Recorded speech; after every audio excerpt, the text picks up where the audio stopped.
O Brasil Justiça desta semana vai abordar a competência da Vara da Fazenda Pública, o acesso à justiça e também a política e a magistratura.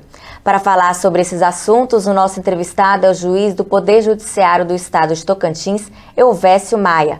Com 25 anos de magistratura, já foi presidente da Associação dos Magistrados do Tocantins por 3 mandatos. E na MB ocupa o cargo de presidente do Conselho Fiscal. Doutor Elvésio, muito obrigada pela sua presença aqui no programa da MB, o Brasil Justiça. Renata, eu sou que agradeço, né? E parabenizo vocês do programa da MB por essa iniciativa de transmitir conhecimentos para o público em geral, né? Com certeza isso aí é muito importante no desenvolvimento do conhecimento do mecanismo do Poder Judiciário, da Justiça como um todo. Vamos começar falando então, quais são as atribuições da Vara da Fazenda Pública? Pois bem, a Vara da Fazenda Pública tem inúmeras atribuições a depender de cada estado, né, e de cada ramo da Justiça. Porque nós temos as varas das fazendas públicas no ramo da Justiça Federal, e também as varas fazendárias no ramo da Justiça Estadual. No meu caso, o caso específico da Justiça Estadual, as varas das fazendas competem julgar as causas, processar e julgar as causas que envolvem litígios, envolvem os estados, né, e os municípios, ou seja, as pessoas jurídicas de direito público interno, que é o município, os estados, são os municípios, os estados e seus órgãos, né, seus órgãos, suas autarquias, suas fundações. Em regra, as fazendas públicas julgam essas causas. No Tocantins, há um diferencial, porque nós julgamos também as causas relacionadas aos registros públicos. Então, lá há esse diferencial. Mas a regra dominante é essa, que as fazendas públicas, as varas das fazendas, julgam as questões que envolvem, no âmbito da Justiça Federal, como eu disse, a União e suas autarquias e fundações, e no âmbito dos estados e dos municípios, os estados e os municípios e suas autarquias. Quer eles sejam partes autoras ou rés, né, a causa se processará obrigatoriamente nas varas das fazendas públicas. As varas das fazendas públicas nos estados são mais sobrecarregadas de processos ou não? É um fenômeno interessante que nós observamos isso no nosso dia a dia, né? Realmente as varas fazendárias ela têm um número de processos bem maior, porque todas as questões que envolvem município e estado, né, se processam nestas varas. Por exemplo, o que sobrecarrega as varas fazendárias são as ações executivas fiscais. Mas não é só isso também, não. Temos os mandados de segurança, as ações populares. Alguns estados colocam na competência das varas fazendárias ações civis públicas, né? Noutros são as varas civis que julgam, mas há estados que colocam também as ações civis públicas, enfim. Temos também o habeas data, né? As ações declaratórias, anulatória de débito fiscal, uma vara que também julga muitos processos tributários, né? Ligados também aos processos previdenciários. Então, é por isso que todas as questões se desaguam nela, né? Evidentemente que nós temos um maior número de execuções fiscais nas varas, né? Mas ela, na verdade, como você bem disse, Renata, é uma vara que realmente essas varas têm um maior número de processos. Isso, eu lhe asseguro, em todos os estados do Brasil é assim. O que fazer para minimizar o número de processos nas varas das fazendas públicas? Bom, no caso do Tocantins, a nossa presidente atual, a desembargadora Ângela Prudente, ela tomou a iniciativa de, conjuntamente com prefeitos e o governador do estado, o prefeito, melhor dizendo, de Palmas e o prefeito das maiores comarcas do estado do Tocantins, fizeram uma central de execuções. Já existia essa central, mas ela não funcionava bem. Pois bem, o que significa essa central? Significa que as execuções fiscais, que são aquelas varas para o povo entender, né, que julgam as ações em que o Estado cobram aqueles impostos, ISS, IPTU, né, ICMS, então são esses executivos chamados ações executivas fiscais. Então reuniu ela, a presidente do tribunal, tudo isso numa central de execuções fiscais. E isso, outras providências, como por exemplo, agora o devedor de tributo, por exemplo, do INSS, do ISSQN, o, digamos assim, o PTU, PVA, qualquer imposto que a pessoa seja devedora, né? O que o Estado de Tocantins tem feito? O Estado, o município, levam primeiro a protesto. Porque o que vinha acontecendo antes, por incrível que pareça,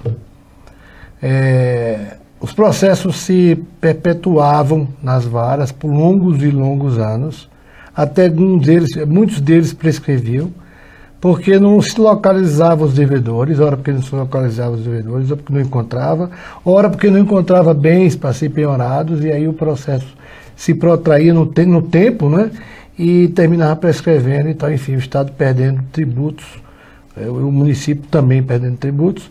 Então, hoje os municípios e os estados levam essas dívidas primeiro a protesto. Isso minimizou o quê? Diminuiu a entrada de processos nas varas, porque normalmente com o protesto o devedor vai lá e paga. Né? Quem são os maiores usuários das varas fazendárias? São os municípios e os estados, né?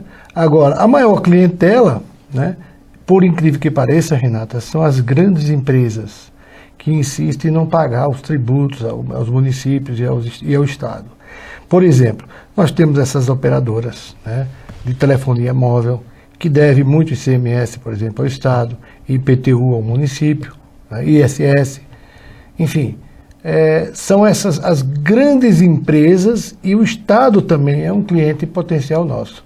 Tanto os estados como o município são clientes potenciais, né? Porque eles são que mais utilizam o serviço das varas e que abarrotam. Os privilégios dados pelas leis processuais aos estados e municípios ajudam ou complicam na questão da morosidade? Eu acho que não ajuda. Na minha opinião, opinião pessoal, pode ter algum colega que discorde da minha resposta, mas eu acho que esses privilégios, como a senhora diz, Renata, realmente complica, porque atrasa o processo, atrasa o custo do processo. O Estado, por exemplo, para as pessoas que não sabem, o Estado tem o prazo no quádruplo, né, levado ao quádruplo para contestar as ações contra ele, promovidas contra o Estado. O que significa isso? Uma pessoa comum tem um prazo de 15 dias para contestar uma ação. Já o Estado e o município têm 60 dias. E esse prazo é dobrado também quando é para recurso para as pessoas normais, pessoas físicas, vamos dizer assim. O prazo é de 15 dias para recorrer, em média 15 dias para recorrer. Para o Estado é 30 dias, para o município também. Então, isto eu acho que complica mais ainda a questão da morosidade, além dos inúmeros recursos que as partes dispõem para chegar ao final do processo. Muito obrigada. No próximo bloco, o juiz do Poder Judiciário do Estado de Tocantins, Elvésio Maia, vai falar do acesso à justiça. Não saia daí, a gente volta rapidinho. Estão abertas as inscrições para o curso internacional de segurança para magistrados, que será realizado de 2 a 7 de novembro na Flórida. 25 vagas são oferecidas aos magistrados. A capacitação é uma parceria da Escola Nacional da Magistratura com a AMB e a Academia de Polícia dos Estados Unidos. Os interessados devem se inscrever no site www.enm.org.br até o dia 30 de junho.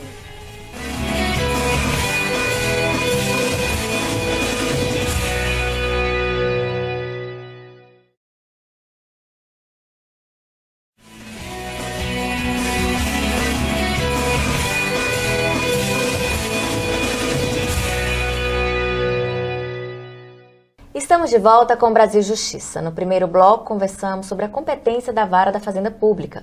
Agora, o juiz do Poder Judiciário do Estado do Tocantins, Elvésio Maia, vai falar do acesso à justiça. Doutor Elvésio, o senhor acha que o acesso à justiça tem sido democrático no Brasil? Fala-se muito dessa expressão, democracia no Poder Judiciário. Outros falavam, há tempos atrás, de redemocratização do Poder Judiciário. O que significa isso? Significa facilitar, ou seja, permitir o amplo acesso do cidadão nas instâncias dos tribunais, né, nas primeiras e segunda instância, em todas as instâncias da justiça. Eu penso que nós melhoramos muito ao longo dos anos, esse acesso melhorou, né, com, por exemplo, a criação de varas de assistência judiciária gratuita, que alguns estados adotam. O estado de Sergipe, por exemplo, é um estado que tem essa experiência e, com certeza, esse acesso às pessoas mais carentes é, de fato, uma forma de democratizar o acesso. Mas o acesso não é só isso, né? Vai além disso da democratização, é a transparência dos assuntos do Poder Judiciário, das ações que ele pratica, enfim.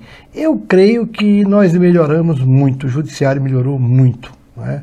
Melhoramos a partir do momento em que nós defragamos a bandeira do CNJ, apoiamos no sentido de combater o nepotismo no Poder Judiciário, né? A bandeira da ficha limpa, são ações que teve um apoio maciço assim, do Poder Judiciário, das associações, da MB sobretudo. Então, eu tenho a impressão, eu posso dizer o seguinte, que nós precisamos de fazer algo mais, mas já caminhamos bastante, já evoluímos bastante nesse sentido de democratizar o acesso ao Poder Judiciário. As custas e as despesas processuais são caras? São, eu acho que são caras, na minha opinião, elas são, dependendo da instância que vai ser usada, né? Nós sabemos que na Justiça Federal essas custas são bem mais acessíveis ao cidadão. Infelizmente, nas justiças estaduais, né, na Justiça dos Estados, isto não ocorre, porque há uma série de cobranças, de custas, né? Às vezes emolumentos, custas, despesas processuais que dificultam, pegando o caminho na pergunta sua anterior, dificultam o acesso. Dificulta por quê? Por causa do alto custo que é cobrado, por exemplo, na taxa judiciária. A taxa judiciária nossa é 1% do valor das causas, né? Então, tem causas que são de elevados valores e, às vezes, há empresas que estão em situação de falência, ou de pré-falência, de concordato, enfim.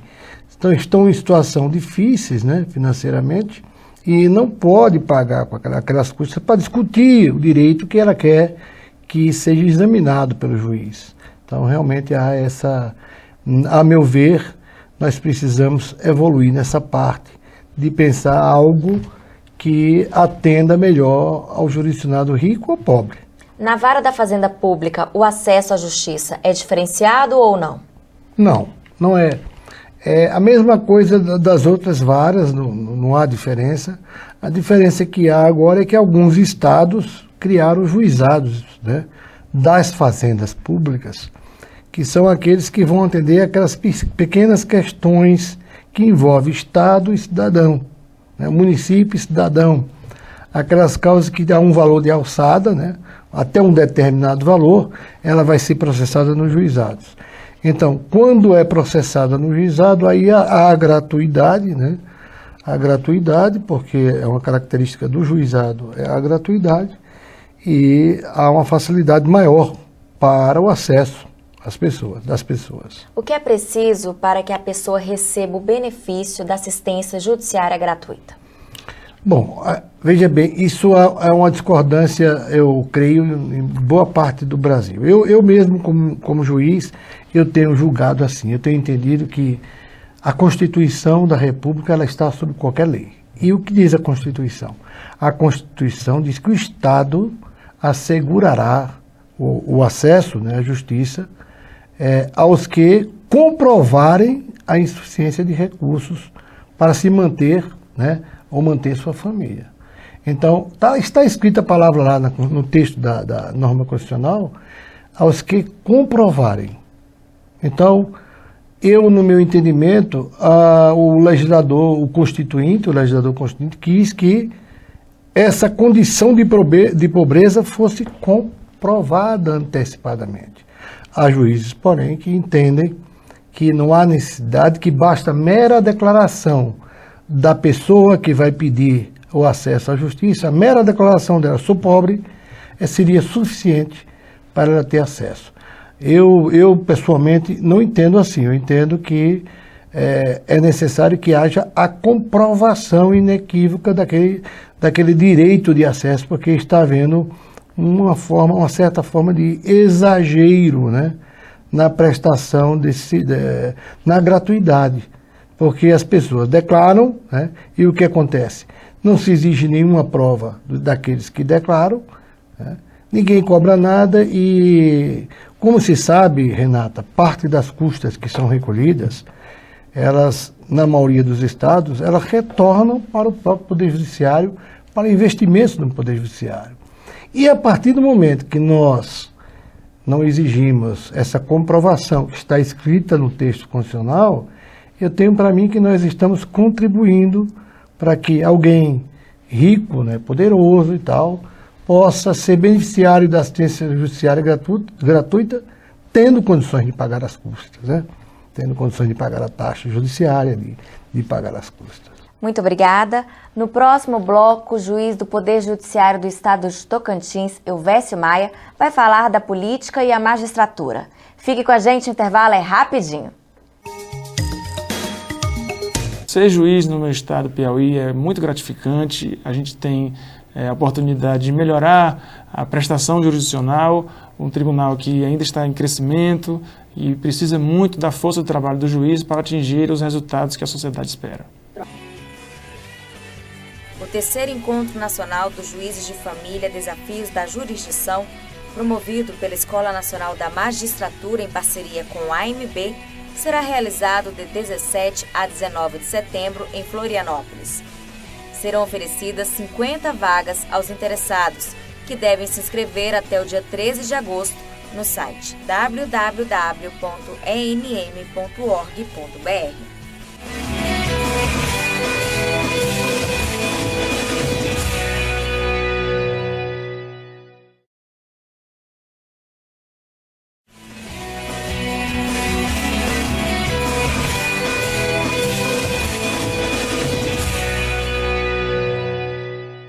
Estamos de volta com o programa da MB O Brasil Justiça. Nos 2 blocos anteriores, conversamos sobre a competência da Vara da Fazenda Pública e o acesso à justiça. Agora, o juiz do Poder Judiciário do Estado de Tocantins, Elvésio Maia, vai falar da política e a magistratura. Doutor Elvésio, o senhor acha que a política interfere na magistratura? Olha, Renata, essa pergunta sua é uma pergunta muito interessante. As duas é como um casal, caminham juntas, não é? Quando você fala em política, nós pensamos o quê? O cidadão comum pensa logo assim, política partidária. Não. O judiciário e política caminham juntas e devem caminhar juntas, porque a ideia de divisão do poder, de tripartição do poder, que vem lá de Aristóteles, né? Vem de Aristóteles, depois John Locke e por fim Montesquieu, que sedimentou a ideia de separação de poderes, que não é, na verdade não é separação, nem é divisão de funções e não de poder, porque o poder é um só. Bom, então a palavra política, a política e o judiciário caminham juntos, sim. Não aquela política partidária, não é a política partidária, né, que essa é proibida ao juiz. A Constituição, ela é bem clara ao dizer, é vedado ao juiz a participação em atividade político-partidária. Então é vedado. Mas a política, num bom sentido, no mais puro sentido da palavra, ela faz parte do dia a dia do judiciário brasileiro. No nosso sistema, né, essa convivência harmônica, quando Montesquieu disse que os poderes são harmônicos e independentes entre si, ele quis dizer que são interdependentes, mas são harmônicos. E essa harmonia se faz como? Conversando com as autoridades políticas, seja ela do Poder Executivo, seja ela do Poder Legislativo. Essa conversa é sempre necessária e ocorre sempre nesse dia a dia, né? Não significa isso dizer que o judiciário é dependente deste ou daquele poder. de forma nenhuma. Significa dizer que o judiciário tem que ter harmonia com os poderes, né? Isso ele faz quando ele vai elaborar seu orçamento, ele tem que conversar com o Poder Executivo. A Justiça Estadual conversa com os seus governadores, né? Os estados conversam com os seus governadores, a União conversa com o Presidente da República para conseguir verba para a Justiça Federal. Então, há necessidade desta, digamos assim, interlocução entre o membro do Poder Judiciário, sobretudo aquele que exerce cargo diretivo, e o membro, o representante do Poder Executivo ou do Poder Legislativo. Como é que é a composição dos tribunais, do Supremo Tribunal Federal, e quem escolhe os seus membros? Pois bem, então aí também entra a atividade política, nessa pergunta que você me faz, porque todos os tribunais, de acordo com a nossa Constituição e com o sistema brasileiro, todos os tribunais do Brasil, ele tem uma parte da composição dele, 1/5 dele, é destinado a membros do Ministério Público e da Advocacia. E como que é feita, respondendo a sua pergunta, como que é feita este provimento? Este provimento é feito da seguinte forma. No caso do advogado, da vaga do advogado, que vai passar a ser desembargador, por exemplo, no Tribunal de Justiça, essa escolha é feita primeiro no órgão de classe, na OAB, é encaminhado uma lista sexta para o tribunal escolhe 3 e manda para o governador do estado escolher 1. Né? Assim, a mesma coisa é feita no Ministério Público. O Ministério Público escolhe 6 membros, mandam para o tribunal se reúne, né, vota e escolhe 3. E vai para o governador indicar, escolher 1. Então, isso aí é uma forma de interagir, a meu ver, de harmonizar, né, politicamente executivo e legislativo, porque o poder, como eu disse, é um só. As funções é que são separadas. Então, a função de julgar é separada da função de administrar. A função de julgar é separada da função de legislar. Mas tudo é poder que resulta no poder do Estado, né? Que o Estado é um só também. Então, nessa composição, em todos os tribunais do país, 1/5 é colocado dentro dos tribunais. Por exemplo, um tribunal de 10 membros, né?